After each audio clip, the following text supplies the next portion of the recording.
True underdog. Unleash the power within. Build a movement, baby.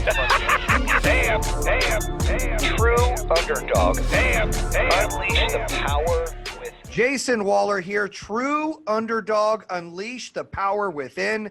We have got a special episode today. We have got 4 entrepreneurs that have built their business from the ground up, and we are going to do what we call an entrepreneur roundtable. We're going to discuss how to open a business, the struggles, things to look for, ideas, advice, how to overcome adversity. Not telling an underdog story this time, but telling all those entrepreneurs and all those wannabe entrepreneurs kind of a roadmap to get to where you're going. So 3 extra guests on here besides myself. We've got Brian Elias, ex-CEO and founder of Hanson Windows. We've got Gucci Donat. She owns a building company that builds not only commercial real estate, but as well as residential homes. And we've got Abby Buckmiller, who owns Empire Solar out in the West Coast and Midwest. So ladies and gentlemen, how are you guys doing today? Great. Good. Good. So we're going to start out, and I'm going to start with Brian, right? So Brian, you built a very successful windows and siding company in the Detroit and Michigan area. And, you know, when you first decided to open the business, I want the listeners and the viewers to understand, everybody goes through challenges. Everybody goes through these things. Why don't you get to tell everybody real quick in 30 seconds about your business, how successful it was, and what you're doing now as we do the introduction. Well, I did what every entrepreneur dreams to do. I built a business, made it where somebody would want to buy it, and I sold it to private equity for an undisclosed amount.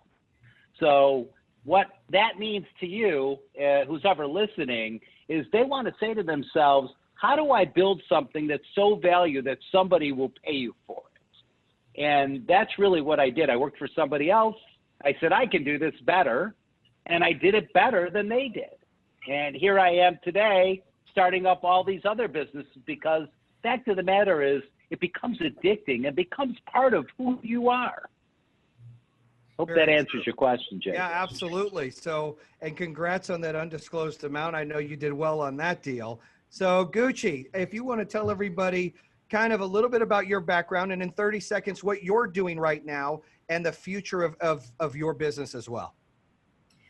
You know, my background is actually chemical engineering. I used to work for DuPont, and my story, and part of the reason why I wanted to do this is because, you know, it's been an evolution. I had a home, I'm a serial entrepreneur, had a home healthcare business that I sold, ended up getting into construction about 11 years ago, loved it, and that's where I'm at right now. Mostly custom residential single family homes. Good stuff, good stuff. And then Abby, you're out in the West Coast, so your weather's probably a little better than most of us, but go ahead and share a little bit about what you're doing, your business, so the listeners and viewers know exactly what it is that Abby's got going on. Sure. So electrical contractors, family business, jumped into solar and green clean energy, expanded very, very rapidly over the last 12 months, launched into an additional 8 states, making a total of 11 states and multiple offices within a few of those, so 15. We're installing right now about 140 systems per week nationally. So this is residential solar systems. Rapid growth. Could not love anything more than that exciting vibe, as you said, Brian. It's addicting for sure. We're at, I just had a number reported to me this morning. We've passed about 270 employees nationally. So very, very fast growth and on pace for 100 million in revenue this year. Bam, that's exciting. And so the listeners and viewers know, you know, I think we're at 22 episodes now with True Underdog, and I think maybe 14 or 15 on the YouTube. And you know, you 3 stood out, nothing against the other folks, but everyone on this episode is definitely alpha. They run the show. They're the builder. They're the vision. They're the ones that are doing that, myself included, right? So Gucci came up with an idea after we did the podcast recently for hers, which comes out Thursday, so make sure you check it out. But she said we should do a roundtable with some other CEOs. And everyone on this episode, it shot to mind immediately. And I said, This would be really cool to do a roundtable. We all can learn things from each other, but more importantly, we can share things with others out there that are aspiring to take that chance or open something and are scared or they don't know what to do. Hopefully we can help them out. So I'll start a little bit about, go ahead. Go ahead. No, you go Jason, ahead. I think it's really important that you put out to your listeners when they have questions and things like that. You could certainly bring a roundtable like this back. Yep. And bring in people to have follow-up questions, because I promise you, there's no way we can get that much information out in an hour when we've built this type of thinking our entire lifetime. So urge your listeners to send you emails asking questions, and we'll happily follow up. That's a great idea, Brian. And look, you can follow us at iHeart, Spotify, and Apple Podcasts. You can go to the website, trueunderdog.com. and the YouTube channel, True Underdog. You can send me an email. My email is on there. It's jwaller@powerhome.com, and we will forward your questions and hopefully get you some answers. Hopefully this helps everybody out there. A little bit about me for new listeners that might be joining. Third business I've opened up, run a solar company as well. We got 1,000 employees, on pace to do 250 million in sales. We actually gained 160 employees in the month of April, and we broke April's records with over 802 customers sold and 32 million in sales. So we have a motto at Power Home, BAM, building a movement, one panel, one customer, one employee at a time. So, you know, that's the vision and that's the brand that we're building right now. So I'm going to start with, we'll start first with Abby. So when you first got into this business, I'm sure there were some dark days. You know, what is some advice you can give out there to entrepreneurs about paying yourself? What did that look like as you open a business and you got to hire employees, right? Everybody on here probably knows what I'm talking about, but what does that look like? Because a lot of people's perception is, oh, I open a business, I'm going to make millions and all the money's mine. And you can share what that looks like. Yeah. No paychecks, it's right? not a glamour story. I love that you started with that, because that is the perception. And I've seen so many people that we do business with just out earn and it's a long play. It's a long game, but absolutely, you know, if you're either in it for a minute and honestly, I don't think you're going to go anywhere, or you're willing to put your skin in the game and you're willing to show up and just get by with what little that you need and put it all back in the business. You're either going big or you're going home. So yeah, that's what I'd say is definitely finally getting into the space where maybe we can pay ourselves close to, you know, industry standard for a CEO level, but still not even in the same ballpark. How long have you been in business? 3 years, barely. 3 years, okay. Gucci, what about you? We'll go to you next on the same question. I forgot what the question was. The question was about paying yourself. How hard is it when you open a business? Oh my God. Start paying yourself. It is so hard to make money, period. It's not easy to be profitable. And I don't think people realize that. I think whenever someone hears you're a business owner, they think, oh my God, you know, they're making money hand over fist. You know, they got 30% margins there. It is nothing like that. And I think that, you know, something that Brian had said to me that had said during his podcast that was so true, that a lot of people don't realize is, you know, yes, you can work really hard. You can do everything you're supposed to be doing. You're in it to win it. You're not there for a minute, but you do need some luck, right? There's always timing. There's always, you know, it's really a culmination of things, but definitely never give up. It might not be path A. It might end up being path B, but it's not easy to be profitable, but you got to stick with it. And that's what I would say. Brian, what about you? My focus is always on what does it look like when it's finished. So making money is not what my goal is. My goal is to build a business. My business is meant to give me more life. My life isn't supposed to be my business. So if my business is supposed to give me more life, I have to build something that can afford to pay me after everybody else is paid. So I never knew I used to pay my bills immediately because I wasn't a good businessman. So I had no idea if I made money until I paid everybody off. So what I used to do, I used to pay everybody so quickly, so I knew whatever was left in my check register was mine. And that really was how I started running my business. And you have two choices at that point. You can go out and buy the fancy cars and spend a lot of money, or you can reinvest in your business. And what you're constantly doing is looking to keep growing that business, because selling your business is really where it's at. Sure, you want to make a living and pay yourself, but what you also want to do is you want to build a business that somebody else will see value in. And that's part of being an entrepreneur, is to build systems and build an enterprise that makes money whether you're working at that business or not. So I hope that people realize that if you decide you're going to go and be your own tool and die maker because you worked in a tool and die shop, if you're still making the tool and dies, you just have a job. Mm-hmm. If you hire other people to make your tool and die, okay, now you have a business, and a business works for you. Okay, a job is something where you work for somebody else, and there's nothing wrong with having a job. But if you have that itch to build a business, build something that's going to work for you while you're not working. And that would be my advice to anybody. You know, I love that you say that. I always talk about being scalable, right? You know, when any of the businesses I've opened up in the past, whether it be home security or solar, I've had to get my hands dirty and roll up my sleeves, as have all of you, and get involved in the trenches, right? I've done everything in this job except go on a roof and install, right? I've been there yelling and screaming to put the panels up, but I haven't gone up there and done that part. But going in and selling, I sold our first 80 jobs, right? And talking to customers on the phone and building the business from the ground up. And you're right, if you have that mindset to be an entrepreneur, your goal isn't to just continue to do the work. Your goal is to teach someone to do it and then do it, then build another team and teach and build another team.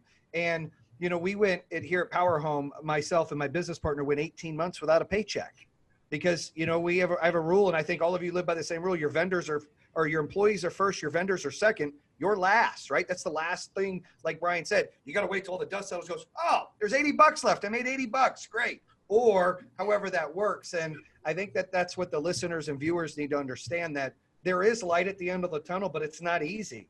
You know, Gucci and Abby mentioned it's not easy. It's going to be hard. You're going to be grinding, but you have to reinvest in your business and that model to be able to scale it to grow. Otherwise, you're just working. So I'll turn it over to you, Gucci, to go ahead and pick a question to ask. And I think we'll take turns doing this. If there's someone you want to ask a question on or advice that we can give out to the listeners and viewers as well. Well, you know, what we were talking about at the end of my podcast, the reason why this kind of all even happened is because I was telling Jason, Abby, and Brian that, you know, 20 years ago, I wish someone would have sat down and said to me, you're not going to wake up one night and think, oh, I'm going to open a window business or I'm going to open a solar. That's not how it happens.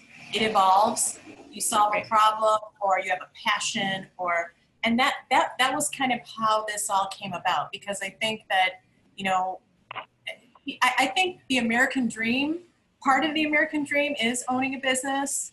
I think we have, you know, an entrepreneurial spirit in this country. But I mean, that's just something I wish someone would have told me, honestly. Say, it's going to come. Just keep thinking, keep solving problems. It will happen. And I would just throw it back to Brian and Abby and you. I got a question. Yeah. I got a question for some of you that are ahead in regard to head count, sheer head count. We're still very much in that position where I'm in the trenches. As you all know very, very well, you wear 100 hats. You can offload 10 here and 5 here and 2 here, but the number of hats just seems, again, light at the end of the tunnel for sure. But what I find very puzzling is whether or not my perspective of the amount of things that people can do and should do, even you know, a Project Zero task queue in a day. Again, talking solar, Jason, I designed plan sets. I submitted permits to cities. I did everything except for install on the roof. And so I think your perception gets a little bit skewed to go, we need 5 more people here and we need 10 more people here and 20 people here. And how come I still have 50 hats on my head? Where do all the people go? And of course it's volume, of course it's scale, but I think that's been on a personal level the most challenging, because it's always my inclination to go, just give it back. I'll just do it. And I know it's a weakness of mine. I know it's a challenge and that I need to get over, but that's one that's in every week. It's a new challenge, a new version of the same challenge every week. Jason, you want me to take that? You can. I can jump right on it after you because I'm still wearing hats. Okay, here's the deal. You're not allowed to wear any more hats. You're not allowed to do any work. You're only allowed to assign it to others. Your job is to think. That's it. You are not allowed to work. You're not allowed to order. The only thing you're allowed to do is order the people to do it themselves. You have 4 basic functions of a business. You got sales and marketing. You got operations. You got finance. Oh, and that's it. Sales. I said 4. Okay. That's it. That's what. Huh? I thought you That's said operation. Yeah. Yeah, I'm sorry. Operations. Okay. So those are your 4. So you have to have a person in each one of those 4 spots. Might be 2 people in sales and marketing. You might have a sales manager, then a marketing manager. Irrelevant. Those are your people. Those are your presidents of those departments. Each one of those presidents has the responsibility to execute the work that needs to be done. You have the responsibility to make that happen. Okay? 2 things will happen. Either they don't know or they don't care. If they don't know, that's your fault. If they don't care, that's also your fault, because you got the wrong person in the wrong seat. And you're going to make sure, as a business owner, you got the right person. You're not, okay? That's the way to think about this. And if you ever want to talk offline about how to do this, okay, you must have the right person in the right seat on the bus. And you're going to laugh at that, and I can see it in your face right now that you know what I'm talking about. Okay? Well, that you're right. I do. It's not easy. It's not easy, right? You're totally You're not wrong. but it's not I love easy. it. If it was easy, if it was easy, they wouldn't call it work. Right, of course. But that's why she's laughing. I will tell you. I'm giggling because it's. By the way, I do this. gotta, Same thing I think happens to all of us, right? Got to get it done. And it's No. I'm not going to let something that- fall. I'm not going to let something slip. No, you're going to make that other person fix it and you not fix it yourself. Okay? You have to be. It's the hardest thing to do, right? Period. very hard. It's very hard. But I love that. I'm going to, that's going to be my mantra too, Brian. So let me tell you a story with Brian. So this is the 3rd business I've built up, right? And the first one, I had my fingers in everything, as of going out and door knocking and building van teams for home security and watching the installs. I even installed a couple of alarms, everything I could do, warehouse, you name it. The problem is as entrepreneurs, we never want to let go. We're very protective. It's like our children. Our business is our child. We love it like a child, right? We want to see it grow up, but we're scared to let it grow up. It's ours. And so business 1, I had too much control. Did well, joined business 2, right? One of the things I learned from one of the executives on our team, Ben Brookhart, and, we were partners at Power Home Technology, and he just recently joined our team here, but he was one of the co-founders and decided to stay in security and didn't go on this journey till now, is I was a control freak, and he was the type that always said, Jason, you can't grow unless you trust people to manage it.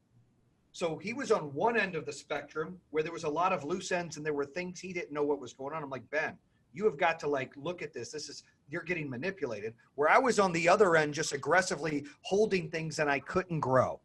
2 things, the best 2 things recently that happened to our company. 1, I moved to Michigan. I can't stick my fingers and nose in everybody's shit, right? Here in corporate, I'm in Mooresville right now. I'm not like, what's this look like? Let me see the payroll. What are we spending on benefits? Let me see this. What's the conversion rate here? I had my hands in everything, and therefore we weren't growing, because unless you let those leaders that you've chosen, you don't give them sunshine to grow, they won't grow. They just won't. So I had to let go, and I was depressed. I'm in Michigan, like, no office. I can't go manage everybody. I'm freaking out. So then I got thrown into the wolves. I've got an idea. I'll just work on the future. So I started talking to NFL teams and selling them solar. I started thinking a lot more. Then it got to a point recently where I met Brian, and now here I am running, we have an executive call every day, and we're all like, well, here's this and here's that. What do we think? And we're treating it, not that I'm not saying, look, I'm a big believer of your team of Avengers, right? There's no Superman. We're all the Avengers, and we need every piece. But somebody's got to be able to make the decision. And That's exactly right. Right? I would struggle with that because I'd be in a call every day, and I'd be like, well, Steve's got more experience than me. Okay. I'm like, okay, well, Kevin's more. Okay, well, and I would go down this whole list, and I was getting frustrated with a couple executives and their performance. Straight up. They know it's not secret, but I didn't know how to handle it. And I was talking to Brian, and he's like a CEO coach to me. We'd meet on Wednesday mornings, and I'd talk about some marketing stuff I'm doing and the new age way of doing it. And he would be talking about, listen, this is how you need to do this, and this is how you get back to the basics. And he would remind me, and it would uplift me and get me jacked up again. Like, he's right. One of the things he told me is, dude, you've got to be the CEO. You don't need to sit here and be a part of that. Your only responsibility is to make sure your 4 executives do their job. Each one of them have to report to you and do their job. You can still be a team, and you can come up with ideas because everyone brings their own element of greatness, but somebody's got to hold those 4 accountable. And my job is to make sure those 4 do it, and those 4 each have directors. And so doing that has even helped even more for part of our growth, because it allows me to sit back and go, are you doing this? And at first I kind of felt like a dick. I was like, dude, you need to do your job better. No, we all need to do better, one of the executives said. I lost it. I'm like, no, dude, my job is to make sure you do your damn job. You're not doing it. What are we going to do? If you're not doing it, it's on me. Do your damn job. Guess what? I love that. Doing their job now, and we are like on fire. You got to be able to lose and learn, right? Live and learn. These are the things that we go through. It's fantastic advice, and I think we need to connect. I don't have a control problem. I believe in empowering people. I trust my team. I've got a rock star team. What I have is the inclination to shut my blinds, shut my door, and say, rather than explain it to you, which is going to take way too damn much time, way more than I have, I'm just going to hunker down and I'll work every night and I'll work every weekend. And I've been doing it years on end. And that was me in Mooresville. And then you've got to just, once you exit, it will find a way to survive. You just got to teach them and walk away. You need, honestly, Abby, you need a coach. Jason, you're a smart guy. You make more money than I do. I'm still your coach. Right. Okay. It's that simple. Okay. You need a coach, Abby. You need somebody to tell you exactly what to do, and you do it. Yeah. I'll take it. You have to find people you trust to do that. You shouldn't be doing it, right? But, right? You just need a reminder. You need a kick in the butt. Yep. Exactly. On a regular basis. Yep. And believe me, once you solve this problem, it'll be the next problem. I promise you, because what'll happen is you'll start assigning the work, and you'll realize that somebody on your team's not the right person. You're going to find that out right away. And once you learn that, you're going to have to make some hard decisions. That's hard to do. And by the way, I've definitely done it wrong. Easy. I don't have a hard time saying goodbye. You are not even close to busting your ass as much as the rest of us. That part comes easy to me. And the other thing is you have to have something, KPIs in each one of those places, in each one of those groups. So you say either you're meeting performance or you're not meeting performance. It's that simple. If they're meeting performance, raise the bar. Yep. Play to win. All this is good stuff and good learning, not only for us, but the listeners and the viewers. And I think that another thing we need to talk about, we talked about starting a business and not getting paid and reinvesting. And we talked about the growth. When is it time to let go? But what about when it's dark? I think each one of us have seen a dark moment. I can name a handful. I had a dark moment when I was in Disney at the end of 15. The company lost over $1 million. I had to list my house for sale. I haven't been paid in like 14 months. And, I'm arguing, I would say arguing, but not having a pleasant conversation with the wife because we got to invest all this money back in a business I believe in. And when you're in a dark spot, what do you do? And I think, at least for me, and I'll let each one of you guys share some of that, I had to take control back. Because at that time I stepped back a little bit, but I stepped back prematurely. I didn't have the right people, and I wasn't at the right ability to do that. Then I had to jump back in and learn more and develop and train and hire new people. And along the way, and Abby, you said something, so we're going to talk about dark moments, but I had to let go of family and friends that sometimes when your business gets to a point, you have to think of your company and your brand and its employees, not family or friends. And you and your business will outgrow people you don't think are possible. And it happens. And it's hard. It is hard because you are like, what's best for the brand? And when you take the emotion out of it, which is something I've learned the last 18 months, that changes everything.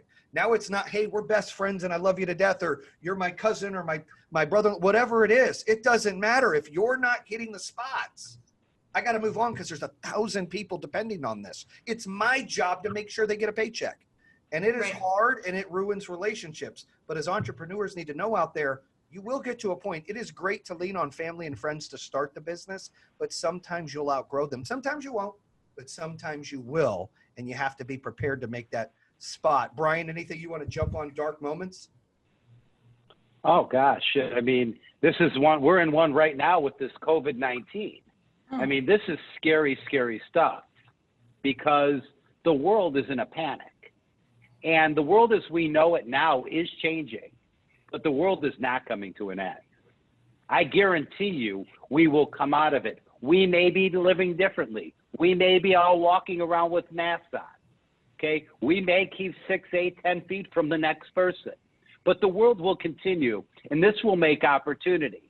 Somebody out there thought, well, gee, I think I'm going to buy a ton of masks. I see opportunity here, and they made something of it. And everybody who takes advantage and can navigate these type of waters, those are the ones that survive. So what you need to learn to do is you need to say, okay, how do I work around this? Now, fact of the matter is, you might be in a business that you can't work around it. And the most important thing is to recognize that. So I happen to own a restaurant, okay? Right now, I'm not feeling all that good. I'm gonna look to navigate the waters.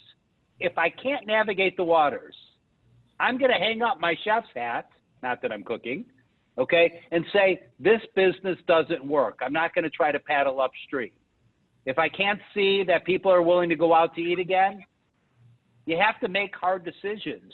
And what people tend to do is they like not to make decisions. I'd rather you make a decision and live with that decision than, paralysis by analysis. Right. Make a decision, go with what your instinct is, use facts, and make a decision.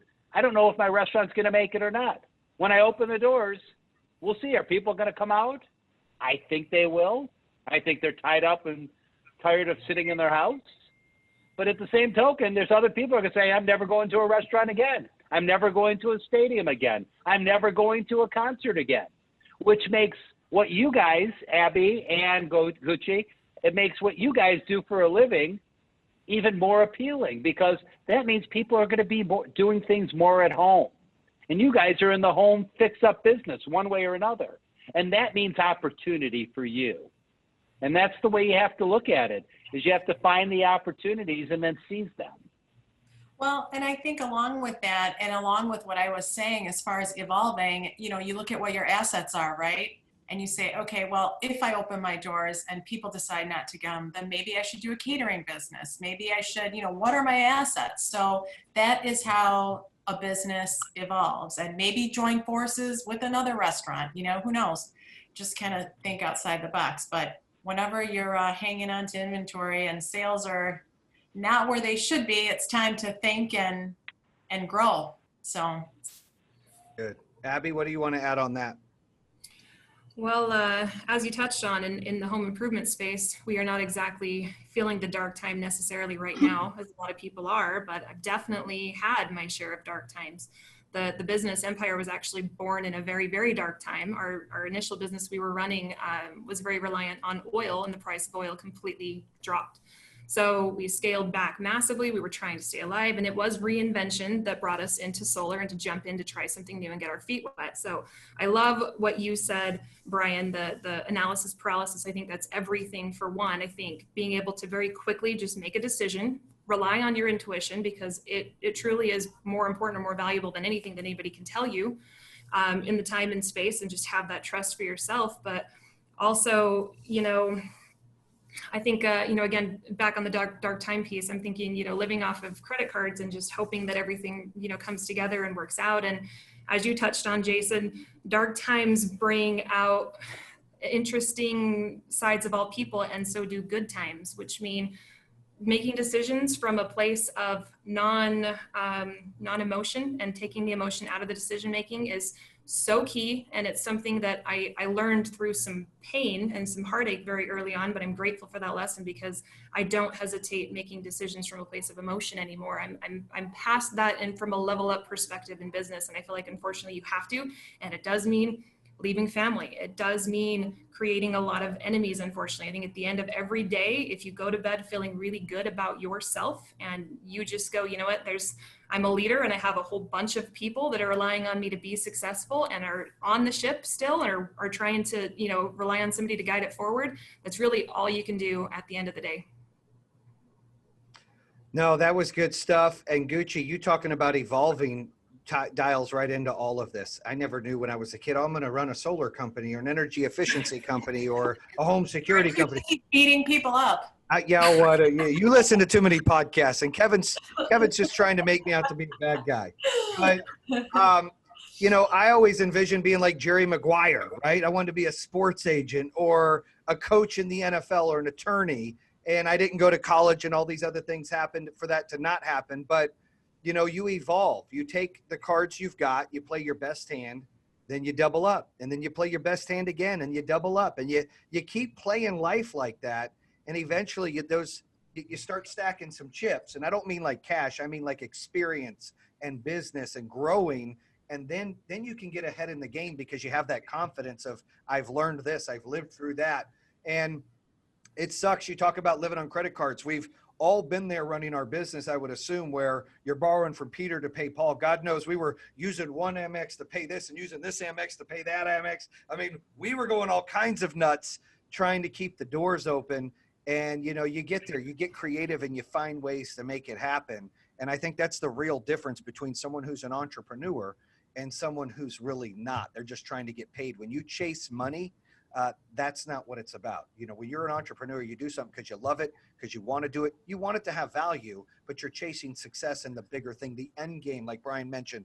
That's what you're chasing. When it's just about a paycheck, you should go get a job somewhere and hustle, because that's not going to be this game. This is an end game that takes time to get there. And, I think we've all lived through that. Now, with this pandemic, Gooch, I know it's probably affected you the most. Abby and I have been pretty blessed and having some high numbers recently. Brian's opening up a new business, and he's got some other businesses I think struggle a little bit, but it's affected you the most, being in Michigan and being in construction. Do you want to touch light on that? I think people that don't have any issues with capital are just scared, right? Everyone is kind of uncertain. I think they all think back to like 08, 09, the 80s, that this is kind of different, right? I think it's probably, hopefully, going to be a short U-shaped recovery, but it's a significant investment, right? Multi-million-dollar homes. So yeah, we have a lot of people that were roaring to go that are now doing nothing. So. And you care about your people, because you're always like, I got to get these guys working. I got to keep them busy. I feel bad. They're struggling to put food on the table because they're not working. They really are. They really are. And that's one of the main reasons why I love what I do. I mean, I love the creative process. One thing that I love about what I do is there's always a different problem to solve, and maybe I shouldn't be solving those problems. Maybe I should probably think a little more, but I like to learn too. That's part of it. I'm always, if I wasn't there, if I didn't figure it out, I'm always like, okay, what happened? I'm a root cause kind of person. But yeah, that definitely is something that keeps me going, because I have an 11-year relationship with all my guys. We're like family. And so I was actually talking to my electrician before I talked to you, and he's like, what's in the pipeline? What's coming up? We're slowing down. And it really does affect you. So, but we'll keep going. I mean, there's always something in the pipeline. It's just the volume isn't going to be there for a while. And they know that. But that definitely is something that keeps me going and is one of my top priorities. And I want you to realize something. When I listen to you, don't say those words because you're talking yourself into something that is not necessarily true. You can find the volume right now because everybody else is laying down and saying, hey, I can't get business. I can't get business. I'm telling you that my wife and I are right now talking about building a house because the economy has no effect on my life. I don't mean that in a bad way or cocky. It's not, I regret saying it because other people are going to listen to it, and I don't mean it that way. Yeah. But at the end, there's plenty of people out there with bucks. And if you focus your energies on finding those people who are not going to hit the pause button in life and they're going to continue going, those people are out there. So don't stop and don't relax. Figure out how you're going to get a customer while no one else can. And I know you can do it. I believe in you. Thank you. And we totally can, for sure. My situation's kind of unique. I love your optimism and energy.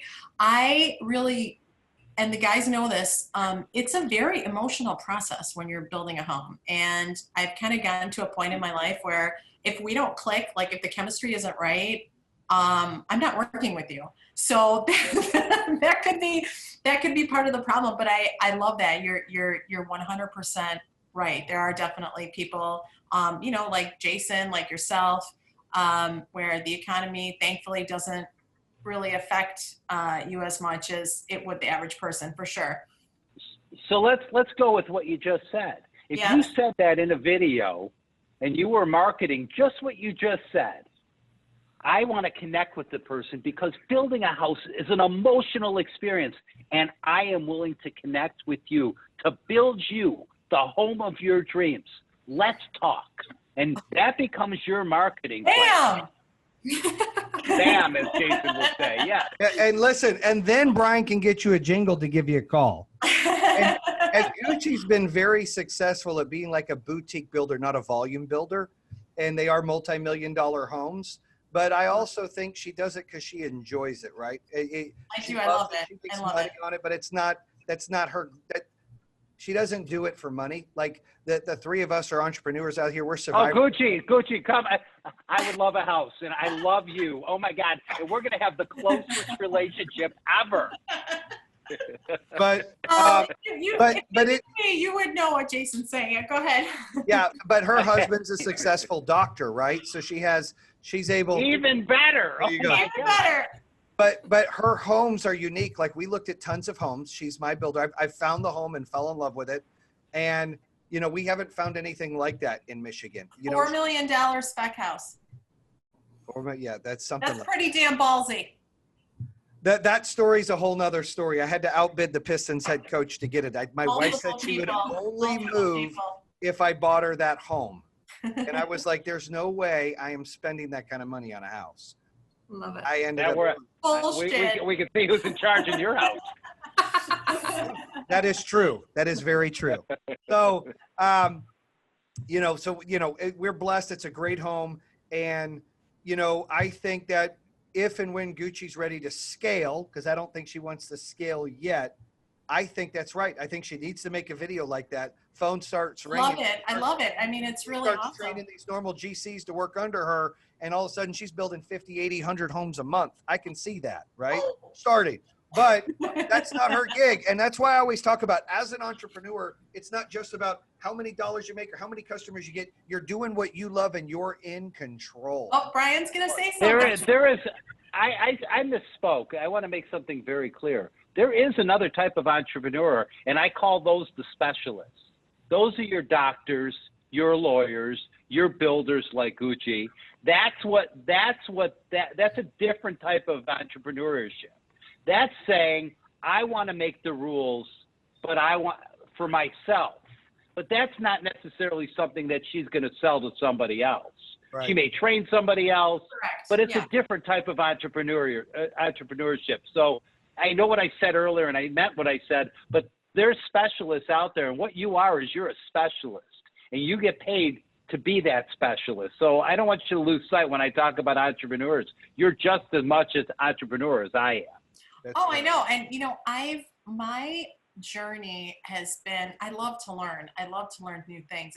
If I'm doing something and I've learned it, and I've mastered it, I'm ready to move on. That's kind of why I call myself a serial entrepreneur. I had a home healthcare business that I started after my dad passed away. Very long story, but it just really, the reason why I've been an entrepreneur is because I love to learn and I love to grow. And And no, you're a boss. I truly You like to- appreciated what you said. I really like did. to control I your loved own it. shit. Gucci, you like to control your own shit too. Let's call it I what got it to control my own shit. is. Yeah. Yeah, that's a fact. I'm telling you. I've seen Gucci out there lighting people up. I'm like, damn. Woo. Love So, it. No, but I love what Brian said. Really, I mean that's brilliant. I don't know about brilliant, but it's fine. It is. It really is. Put me on your list, Gucci. I know I just called myself out for not making peanuts, but someday. Someday But you soon. know what? I'm just like you, Abby. When stuff does, if I had my own TV show, it would be a hit. The shit that I have done, like you know when you're watching a comedy and there's drywall dust in your face, but you have on like you're all glam. You're going out on a Friday night, but in order for something to get done on a Saturday that you thought was going to get done that didn't get done, I'm there in like 10-inch heels with drywall dust. I'm not kidding. So I Oh, totally good. Would you come work at my house, please? Get done. When stuff needs to get done, you need to get it done. I get it. But I totally agree with Brian. I mean, I think that, delegating and thinking, like this Not is something scalable. we do not do. Strategizing, thinking, it's super important, obviously. So That's all you're paid to do. Your job is to think. Your job is not to work. Your job is to think. That's the hardest work. Most people It's don't true. want to think. They want to do a mindless job. You go to a factory, you get $20 an hour, you put that part here, you put that part here, you put that part here all day long, so they don't have to think. Okay? What pays the big bucks are people that can think. And that's why you get paid the big bucks, because you've got one of these and you're using it. And if you choose not to use your brain, that's your problem. If you want to be successful, turn on your brain. so Turn true. off. You'll never make money using your hands. Okay? You can make money using your brain and your mouth. If you use those two things, you can get wealthy in this country. Okay? If you think you can make money, okay, using your hands, you can't. Not normally, unless you're a professional baseball player or something like that. Other than that, it's not happening. and Brian, to jump on, what you're saying right now is, and what Gucci mentioned earlier is evolving. There's times as an entrepreneur, the listeners and the viewers, they're going to open up some, could be an online business, where they're doing catering and shipping food, or they're making masks, or they're part of whatever it is that they're doing online, or a new restaurant, or a new shipping company, whatever it is these folks want to do. There's going to be times they do all the work. And then there's going to be times where they evolve and they go, I need to scale and I've got to think. And I've got to now be able to teach my folks to report to me and have the right people so I can continue to look forward, right? Because the company, the ship, the car that we're all in, this machine that we're building, we can't be messing around in the back seat and looking in the trunk. We've got to look at the road and drive it forward, and we need everybody else to play their part. And it takes time to get there to evolve. I know last couple of years, I've done a really a lot better job of evolving, where I was a control freak and I like to be involved. And I was kind of like Abby, I'd rather do it rather than this guy take, forever to do it. Why would I train that? They're not going to think like me. But eventually you got to find the right people. And, it's unfortunate with this pandemic, but unemployment's 20% plus. That pond of talent just got better. Instead of fishing for minnows and looking for one that's a piranha that's ready to go, you're fishing for sharks. You got people out there hungry to work, hungry to be a part of something. We just had our sales meeting this morning after a record-breaking month, and we're celebrating and we're chest bumping. But I'm telling them, like, guys, the time is now. You can't get to the top and then that's it, because someone will eat you. We talk about it all the time. If you're a gazelle, you're running from the lion because you don't want to die. And if you're a lion, you're chasing the gazelle because you don't want to die. That's it. You don't want to sit here and get in a position where you're stagnant and you're not growing. And I challenged our team. I said, every time you sell a system without a battery, shame on you. You did the wrong thing. We're at 40% battery attachment. I guarantee after today's message, we'll be at 65%. Why? because I'm putting it on them. I'm telling them to take responsibility. It's the right move. It's the right thing to do. It's all on how you pitch the customer. It's about value. It's not about cost, right? Our life shouldn't be about cost. It's about value. And so, you know, you just got to get excited. And a pandemic for us to grow and to do the things we've done has been exciting, but it's also the people you hire, the leaders you bring around you, the employees that work for you. They've got to buy in. They've got to be the right people. You've got to get rid of cancer, or what I like to call spoiled milk. I've always ran my companies right, wrong, or indifferent. Some people agree, some people don't. 80-20. Brian mentioned KPIs. We put a line in the sand, and if they're in the 20%, we want to fire them. We want to move on immediately and hire new people. And I get HR and recruiting costs too much money to bring people on. No, it doesn't. I don't want to sit here and deal with people costing too much money not doing their job.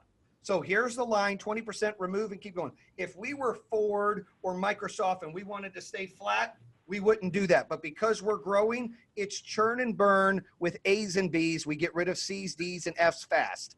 And I also have a thing where employees have a shelf life. Some will be lifers. Most will be shelf life. Hopefully you can convert those ones with a shelf life to lifers. But if they get spoiled, meaning like they turn into rotten milk in the refrigerator and their shelf is expired, you got to get rid of them before they spoil everything else around them. Sure. You move on quickly. You see it, you move on. And so that's kind of the mindset all our leaders have of, we want to build around people. It's okay to make mistakes. It's okay to struggle. It's okay to not know things, and we got to teach you. It's not okay to have a bad attitude. It's not okay to be lazy. It's not okay to make excuses and blame everybody for not being successful. And that's kind of the message we put out to our employees that I've kind of done for a long time that's helped me grow, right? Brian, anything you want to jump in on that? It's funny you said that, and I want to talk about something else that I see. A lot of entrepreneurs make the mistake of doing certain work themselves. You have to always ask yourself, is the work that you're doing $1,000 an hour work? Because if you're doing $15 an hour work, you're losing $985 an hour that you're doing. So when somebody says, how come you don't book your own airline tickets? Okay, because that's $15 an hour work. And if I'm on there doing $15 an hour work, shopping for an airline price, I might add, right, I can't fathom how much money I'm losing during that time. So you want to make sure that you're delegating things to the lowest common denominator. So think like that as you're doing work. Are you saying, is this worth $1,000 an hour? Is it worth $100 an hour? Whatever the number is. Because when you find yourself doing secretarial work, okay, which we all do, so I'm guilty of it. So please, when I'm saying this, I'm talking to myself as much as I'm talking to you. It's to make sure that you're not doing that work. And if you are doing it, you enjoy doing it, and that's the reason you're doing it. So think about it from that point of view and make decisions that are best for your business. And always question, is this the work I should be doing, or should I push it down? And think from that point of view. I hope that's probably the best piece of advice I can give everyone today is push it down. And if you can't push it down, you're doing the right work. And Brian, we all have 24 hours in a day. And as entrepreneurs, it's not 8 to 5 or 9 to 5 or 9 to 6. It's a 24-hour-a-day job. Talked about it in our meeting today. What are you going to do with those 24 hours? And you're right. I mean, am I going to call the airline and sit on the phone for an hour? Or am I going to continue to prospect to what next football team we're going to do or what market we're going to go into to grow the business? You've got to ask yourself, you don't get that time back. You got 24 hours. Yesterday's gone. You don't get it back. That's the biggest loss. You got to worry about right now and use that time wisely. Otherwise, like Brian mentions, you're in trouble because you've got to find a way to delegate and then continue to build. Entrepreneurs need to build and think. They don't need to do the hands-on work. You're right. And my husband is really, one thing that I find very challenging is my husband's really the only person that I can talk to about business. I mean, I don't have any partners. So, I can talk to my guys, but certain things I can't talk to them about. And he says the exact same thing that you say, Brian, as far as, if it's not at that, he's like, why are you wasting your time with that? Why are you? And it's very true, but it's, again, going back to what I can relate to Abby, because, if I need to get it done, I need to get it done. And I guess it's a mental shift. No, I get it. I think it comes from a place, you know, it comes from an integral place to want to feel like you're still in the trenches with your people. But it's funny because just as you said, Yuchi, I'll tell my husband, I've listened to what he's doing and I'm going, why in the hell are you spending your time doing that right now? So easy from my perspective to go, that's ridiculous. And then I can turn inward for a minute at the end of the week and go, oh my gosh, this 2 hours of focused attention I was able to give on doing things that only I can do. You feel that value space for a minute. You go, oh shit. Yeah, I should have been doing that. So Yeah. it's habitual, and I recognize it anyway. I love the pump up speech because it goes a long way. Well, I think what we're going to do is we're going to wrap up this first roundtable. Hopefully the listeners and the viewers got something out of this. Send your questions, anything that you want us to ask. I think we'll be able to do a second one. I can also get you in touch with some of these entrepreneurs on there with their permission, but you can send me an email at jwaller@powerhome.com. You can check out our podcast at iHeartRadio, Spotify, and Apple Podcasts. Check out our badass YouTube channel at True Underdog, and then you can check out the website at trueunderdog.com. I appreciate all three of you busy entrepreneurs taking your time to help spread the message, to help work on not only ourselves, but to share those ideas and coach some of those other future entrepreneurs and existing entrepreneurs out there. I appreciate each one of your time. Stay safe, stay healthy. Bam! Hold on, let me stop recording. There you go. True Underdog. Unleash the power